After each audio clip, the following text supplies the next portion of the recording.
too much energy. Yeah, right. It's really pressure. I think this is the thing though. Like fighters like to look pretty and shit, but like this is a fight for a reason. Like look at this shit. I don't care. As long as I go and do my thing. You've been promoted as Brooklyn being your hometown.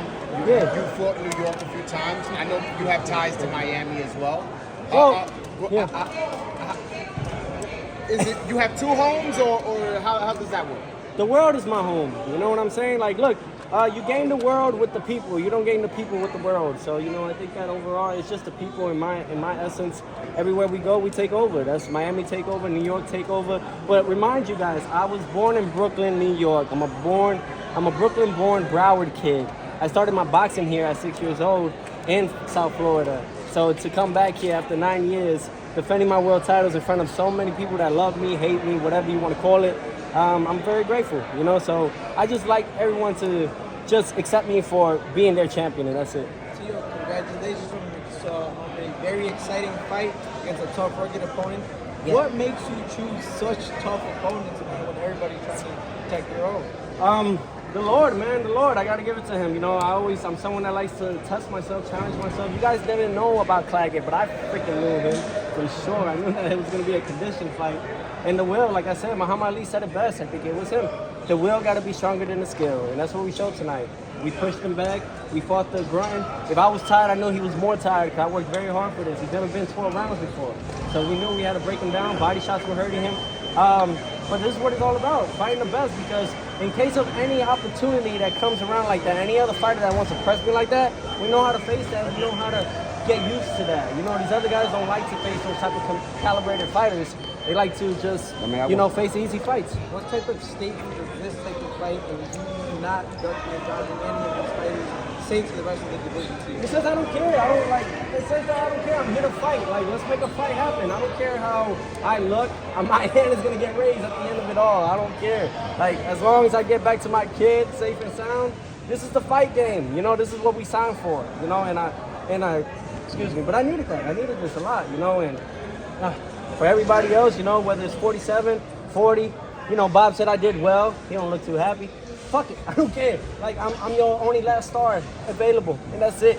You know, so you just gotta deal with it. You know what I mean? You gotta deal with it. I am the best, forget the rest. Tio, when it went to the scorecards, how did you score it in your mind? Do you think you did enough?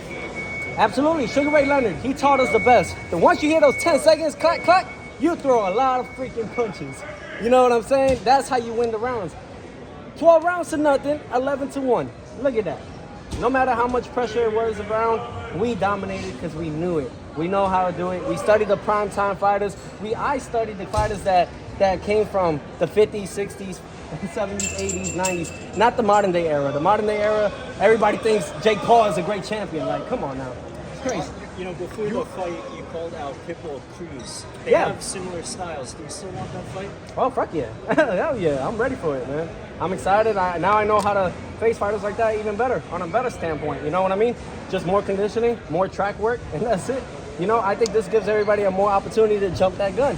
But let's see how they do once we start clacking them up. So, Tio, it seemed like when you were on your toes off the jab, you made the fight a little bit easier for yourself. Yep. Why did you decide to stay on the ropes? Is it just that fighting spirit you wanted to trade with him in those moments? Yeah, you know, it's just in those pocket moments, you know, let him throw, let him miss, let him, you know, whatever it is in the case that I meant, like in that essence, just touching that body, trying to find those open shots right in there, and then those uppercuts, man. Those things were catching him like crazy. So I think overall, you know, I like to try different things. It might not be always what I need to do. Maybe I just need to go and stick and move. You know what I mean? But hey, this is what I love to do. I'm 26. I'm still learning in this game, you know, and that's what I like. You have mentioned at the weigh-in that you wanted to fight Terrence Crawford and move up to 47. Yeah. You also mentioned that in your post-fight interview. Do you still... Yes, I do. You know, in the case... No. My question is, in the case you can't get a Crawford fight, is moving up to 47 still something you want to do, or you want to move up for the right time? Absolutely, though. These are the type of fights that I want, but like no one's gonna fight like Steve Claggett. There's only one other fighter that maybe might do it just a little bit, and he's smaller, and that's Pitbull. He's not Cruz. But other than that, every other fighter you can think of don't fight that way at all. They all box. Crawford boxes, whether it's orthodox, whether it's freaking southpaw, he boxes. He doesn't really slug in there. So this is why I do these type of fights for a reason. I mean, what else do you guys? win you one know? round, bro. No, we know this, but this is what we do. You know what I'm saying? Hey Theo, I like this.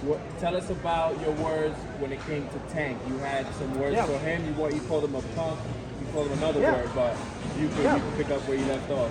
Well, yeah, I'm there, man. You know what I'm saying? Tank, whatever the case is, they haven't faced fighters like this in a long time. Izai Cruz was the only one and gave him all the way to 12 rounds. And a lot of people felt like he lost. So, for that essence, man, I just think like, hey, Tank, whatever the case be, I love the way it is. Like, God makes me sometimes look subpar if that has to be that case, so these other chumps can come in and jump in the gun. That's it. You know what I'm saying? We love to fight. I don't care.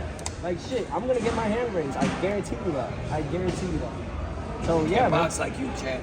They can't move, they can't stick, they can't do all that stuff, man. So I'm just ready. I'm grateful, and to everybody, thank you for taking your time, flying out over here to Miami. Enjoy, bro. Major love to everybody. Peace and love. I'll see you guys another time, maybe September. We'll see what happens. So yeah. Let's go, Brooklyn.